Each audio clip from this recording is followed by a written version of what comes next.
Streaming this weekend at 5 p.m. CDT. But anyways, enjoy! Warning, warning, warning! Chapter 77 has major, and I mean major, not safe for work content, for the chapter is called masturbation. But anyways, please, this is a warning. Chapter 77. Miyaku's breath hissed as she kept running. She tried to scream, but her voice couldn't come out. She kept looking back at Tanjiro, who was chasing her. She doesn't know what he'll do to her, but all her brain was telling her was to run away. Miyaku kept looking around the streets. There didn't seem to be any citizens. What the fuck is happening? She thought. Panicked was the only thing her mind was feeling. As she was lost in her own thoughts, she didn't notice a large object hit her ribs and hips. She took one last glance at the object and found out it was a car. Thud was the noise that could be heard as her body hit the ground. Oh my god, the driver screamed and got out of the car. Tanjiro was pissed that he didn't manage to kill her, but it was revealed to find that the bitch was still breathing. He had a chance to kill her. Then he slowly walked up to her body. Miyaku, please, call the ambulance, he told the driver. The driver nodded her head and started to call the ambulance. He then gave her a smirk. He has known that girl was still unconscious. Do you really think you can get away? He whispered to Miyaku's ear. 5 days. I'll make your life a living hell for 5 days. When it's the 5th day, I'll have a lot of fun hearing your screams of pain, Miyaku. He added. Miyaku can speak. The fear and pain kept her slightly awake. Miyaku looked at him with fear in her eyes. Time skip. You walked around the market. You were out for groceries. Since the fridge at your new place is empty, you decided to go grocery shopping to fill up the fridge. Your phone soon vibrated. You raised an eyebrow and chuckled to see what it was. It was a message from Melanie. Your sugar mama. Okay, I'm at the store, today's store. What's that? Mommy, no kids get have big. You, insert your size. Also, bitch, I'm the same size as me. Are you fucking dumb? Your sugar mommy.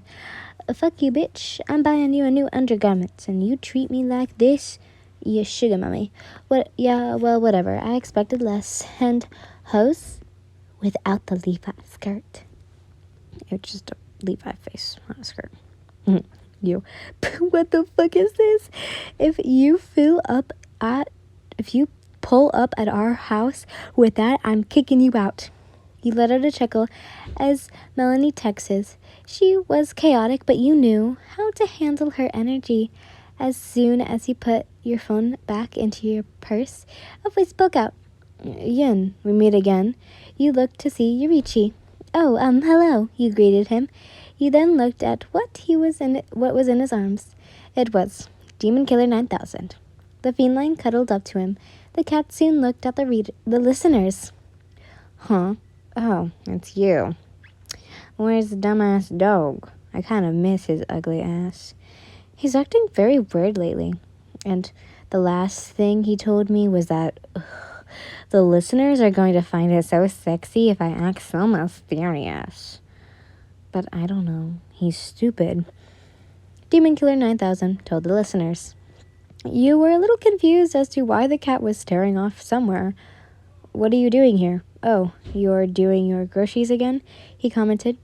Yeah, if you don't mind me asking, why are you always here? You don't seem to be working. You asked. I'm on my break. It's just a coincidence. He replied. Well, if you don't mind, Yurichi, I'm going to go now. You were cut off by him. Can I join you? He asks. You were very confused. Why would he want to join me? You thought, maybe I can learn more about the murder cases since all the victims came from her school.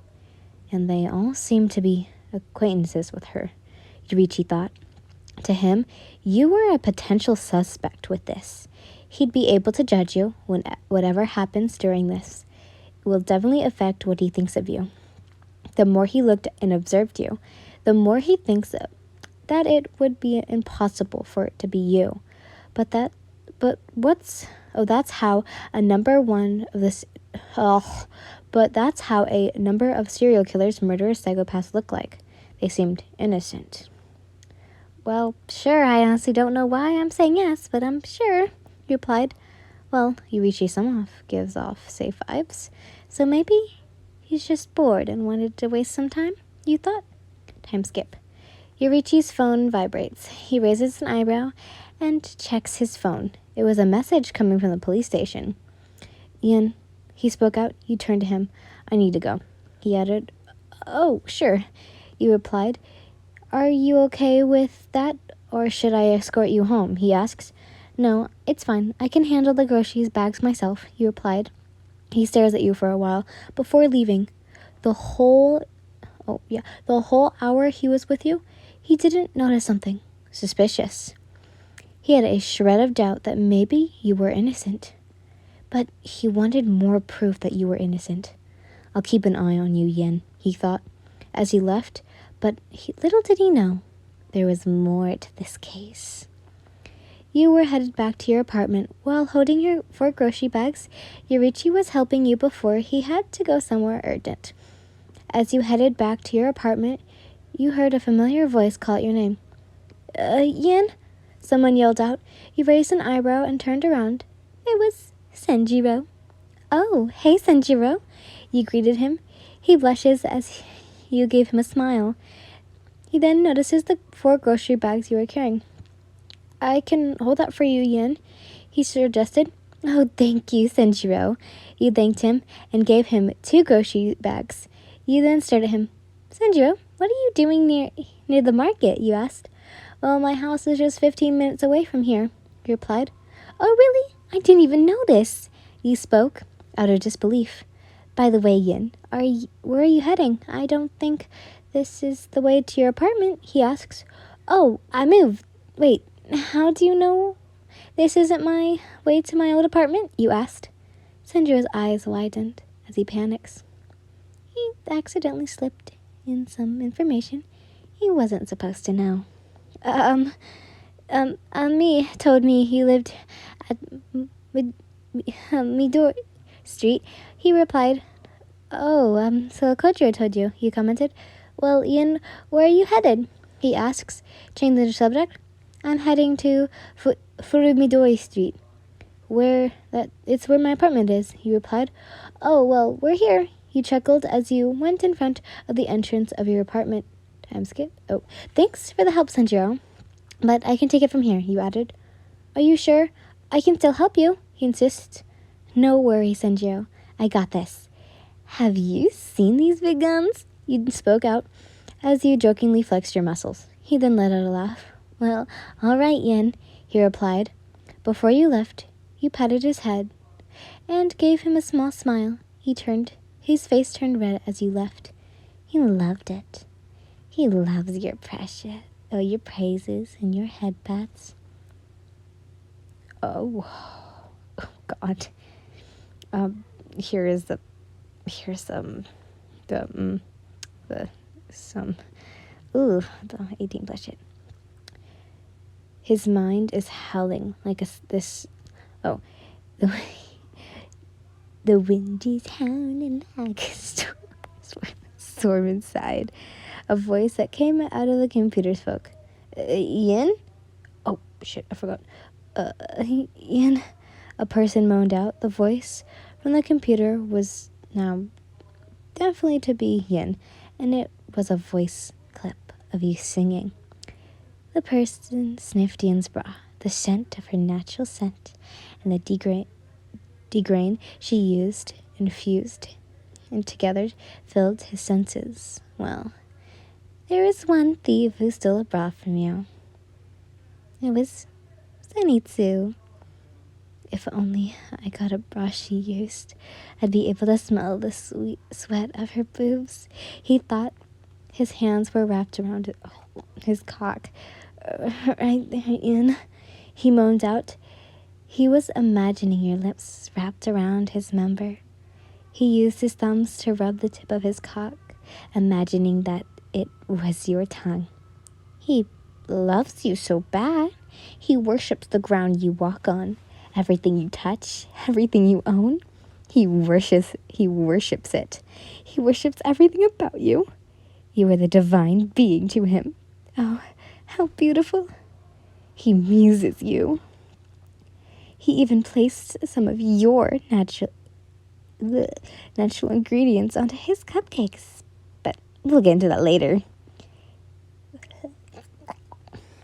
His mind lingered on a question. How would Yin masturbate? Does she use her fingers or a toy? He thought. He wondered what you would use, what your face would look like, what your moans would sound like. He wanted to see your fingers play with the slit between your legs. Or a toy. Whatever you wanted. He'd love it anyways. Zenitsu was in sensory heaven right now. His eyes could see your angelic face. His ears could hear your sweet, beautiful voice. And his nose could smell your scent. His hands went up and down his member. It's so good. He groaned. He was moaning and groaning to you, and only you. He then felt his cock throb. He was about to come. Oh, Ian. He moaned out as a shot of sperm poured out of his cock. He was dazed for a moment before coming back to his senses. He slowly cleaned up everything. He placed your bra back into the hidden depths of his closet. And before he closed the video of you singing, he looked at your face one last time. He soon closed the video. An alarm soon started ringing from the kitchen. He then left his room and headed to the kitchen. Kayako and his grandfather went home so he could do anything he wanted. He headed to his oven and took out a small cake. Another cake made by Zenitsu. Would it contain cum? Blood? Well, neither. This special ingredient didn't come from him, but from you. Zenitsu's face lit up in excitement as he slit a piece and happily ate it. It contained... I'm sorry, but this is disgusting. It contained... your powderized toenails. Delicious. How did he do it, you may ask? Well, you want to find out? He was quick to finish the cake and soon placed the dirty dishes on the dishwasher. The doorbell suddenly rang. Yin! He excitedly spoke out as he quickly headed to the door. He opened the door, revealing you. Oh, hey, Yin! Zenitsu greeted. Come in. He added. You headed inside his home. You looked around. Well, it seems like the decor has changed the last time I was here, you commented. Yeah, Gramps insisted on changing the interior, so we did. He replied. He secretly eyed you from head to toe. He admired your outfit. It suited you so well. Well, should we start on our music project? You suggested. Sure, he replied. Although the music project wasn't his only goal. His goal today was to drug you, take you to his room, tie you to his bed, gag you so you wouldn't be able to scream or speak. It's a happy ever after. He would be yours and you would be his. He'll have so much fun, Yin. I'll take good care of you, he thought.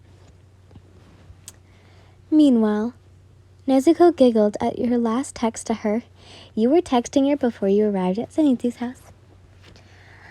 Ni-chan and Senpai would make a great couple. It's so obvious Ni-chan likes her. She giggled to herself as soon finished cleaning her room and was about to go to Tanjiro's room and clean it. Ever since Nezuko noticed that her brother likes you, she started to ship the two of you together. When will they date? Should I help them? Nezuko mumbled as she opened the door to her older brother's room. As soon as she entered, her eyes widened. Nezuko was horrified of what was inside Tanjiro's room. It was filled with pictures. Pictures of you. Stolen pictures. And pictures of you naked or in a towel. She felt like puking at her discovery. But pictures weren't the only thing inside. There was a girl's underwear who she assumed was yours. It was also stained. There was also a Dormini shirt. She assumed it was also yours, but nothing could prepare her for what was in the corner of his room. Used bandages, cotton balls, hair strands, and open chip bags and empty cans of Coke and hair accessories. Nezuko's eyes sight was starting to blur as she felt like crying. Is this man really her beloved older brother? Nezuko. A deep voice spoke out. Nezuko's breath hitched. She recognized that voice anywhere. It was Tanjiro. She slowly turned to see Tanjiro, who was only staring at her. Didn't I tell you not to go inside my room? I trusted you not to, but... He let out a sigh. Why did you have to find out? I didn't want to do this, Nezuko, but... He slowly went closer to Nezuko, who flinched. She was trembling in fear, unable to speak.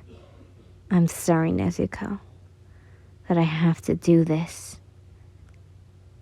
He spoke out, the tone of his voice screaming danger.